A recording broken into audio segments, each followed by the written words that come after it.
All right, I'm out at the range today. This is pre-shooting, but I'm just getting set up here. We have the RE Factor Tactical sights. This one over here on the right is the kill zone target. I'm going to use the revolver and probably my Beretta 22 pistol on this one. So I'll just use it to look at the vitals and kind of go from there. Over here we have the IQ target. This one goes along with a deck of cards. I'm just going to use it as a standard target today, but you can do drills based on your memory of shooting all the circles or shooting everything green or shooting all the C's or the numbers or whatever. So there's a lot of different combinations you got of this target. Very versatile. I also use it for fine points of aim by like aiming right at the tippy top of the corners. And so out of this one, I would get probably 4 targets, the 3 on the outside and then the center. So they're very versatile. And this one is a new one to me. I believe this one is called, God, I don't know what it's called.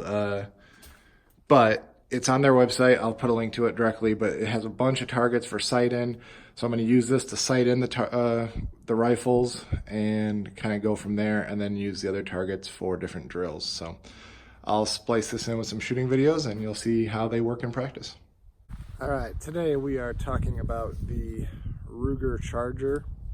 This Charger is pretty special. It's in a PMACA chassis system. This chassis, you drop the Charger right in it. It's got a Tactical Innovations 4.5-inch barrel, fluted, threaded. Well, I've got a Gemtech Alpine suppressor on it. Currently running a 15-round Ruger mag, a Laser Max infrared pulsing laser, so I can use it with night vision. A Holosun 403 GL aim point clone, basically, on a LaRue mount with a SB Tactical SBA3 pistol brace. So this isn't its final configuration. I'm just getting out here, getting the red dot sighted in, but it will eventually probably wear a Vortex red dot and have a folding adapter attached, and then there'll be a rail on here with a Magpul AFG grip. But right now it's using an Arisaka M-Lock finger stop that I just use a standard bolt through the bolts that are the bolt holes that are already here for the rail. And I'm just doing that just to keep my hand off the hot suppressor. But I'm sighting in here at 25 meters. The reason you use a 4.5-inch barrel versus like a 6 or longer is that standard bulk pack ammo should be subsonic in this barrel length. There's just not enough barrel length to get the supersonic crack out of it. So I'm shooting into a shooting tube, so it might be a little bit loud there, but we'll see what happens. Everything else is stock. Let's see what it sounds like. I'm just going to kind of go slow fire just to get it sighted in.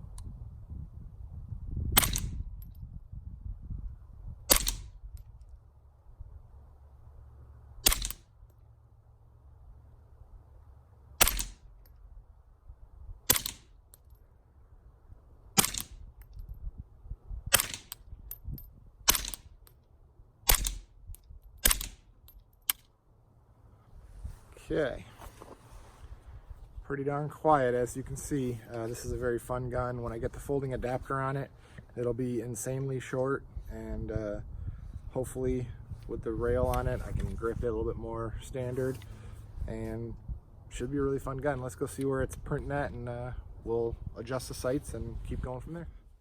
All right, here we are to see that first group. So looks like I just need to go solidly up and to the right, and we'll be pretty darn close. Obviously I wasn't going super precision there. It's kind of just a red dot at 25 meters with a 22. It is what it is. Just want to get it close. All right, I just checked my target as you saw, and it looked like with the 1/8-inch clicks here, you can see I got the caps off, that it should be 12 clicks up, 12 clicks right. Reloaded the mags, and we'll see how it does on the second batch here.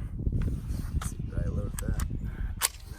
Okay, so I'm just trying to get it rough sighted in here.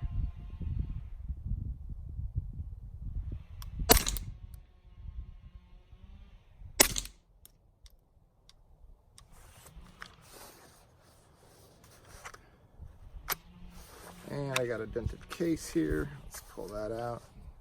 Don't want to feed that one in there. All right, let's see what we get.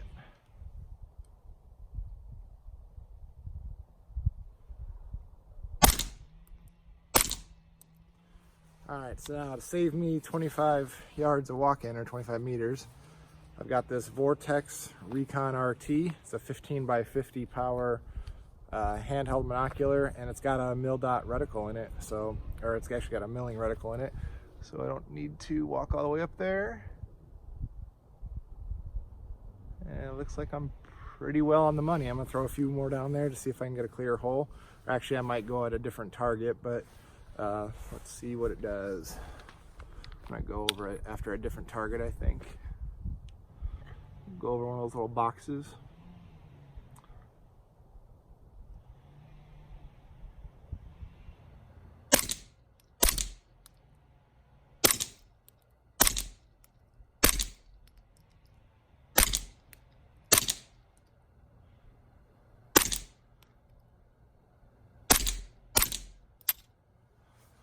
All right, I think that was 15 rounds. I'm wearing this Victos coat here. It's their Zero Dark jacket. It's an insulated jacket. It has these big old pouches on the front here for magazines. They're really meant for AR mags, but I got these little 10-22 mags in there. So far, so good. It's getting cold out here in North Idaho.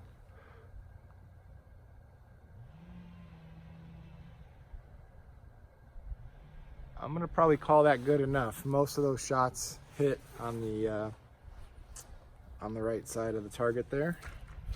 So once again, just give a quick overview here.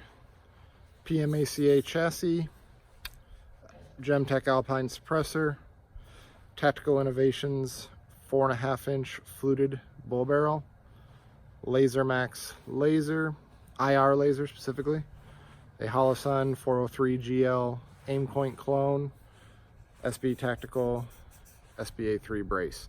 So, and a Magpul K grip. Now with this, you have to notice you have to have a grip that does not have a beaver tail on it. So that's one I had laying around. That's what I'm using. What's going to change on this gun in the near future? Like I said, I'm going to put the rail back on here that I bought with the chassis. That will let me put a Magpul angled grip on here to protect my hand a little more. I have a momentary switch coming for the Laser Max that I can mount a pressure pad probably here. We'll see where it all ends up. And I'd really like to swap this Holosun out for a Vortex Razor, small red dot. It'd just be more compact. And then I have a folding brace adapter coming from SB Tactical that will fold it left or right. So this thing should be pretty well dialed in after all that comes in. This is just kind of a shakedown video, get it going. If you have any questions, put it in the comments below. And if you want to see more videos like it, subscribe.